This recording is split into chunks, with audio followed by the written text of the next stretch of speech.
Come to Union Square in New York City and on any given day, at almost any time of day or night, there will be a game on, a game of chess. And just as likely the players, expertly moving the pieces on the board, will have a story to tell. Saravuth spent his days and nights here, but not necessarily by choice.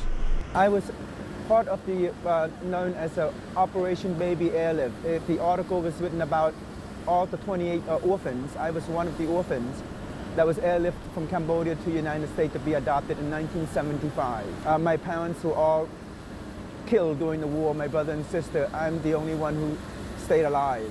This is in Washington Post, 1975. They wrote an article, 28 children arrived from Cambodia, and my name is right there, Saravuth, and they took a picture of me with the guitar. Saravuth is now a displaced person. Unable to work, he's forced to play chess in the streets. Although he's a chess master, he's also gifted in playing music. At the time, I had a Mexican English student.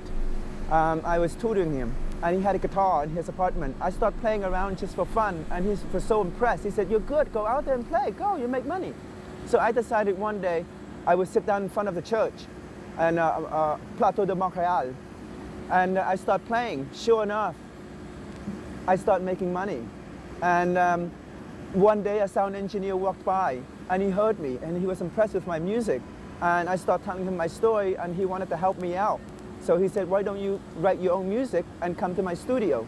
So I did that, and sure enough, CKUT 93.3 FM in Canada, they played my music and they interviewed me. And I sold over 800 copies while I was going through my divorce. That's how I supported myself. Do you feel angry with the US?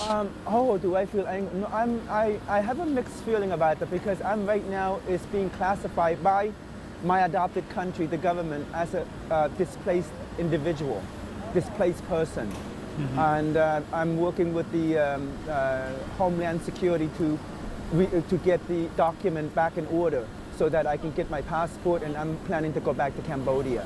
So do you really feel the need to go back? I definitely have to. Oh yes, I feel the need, absolutely. If I were to have my passport tomorrow, I would leave tomorrow. Mm-hmm. Absolutely.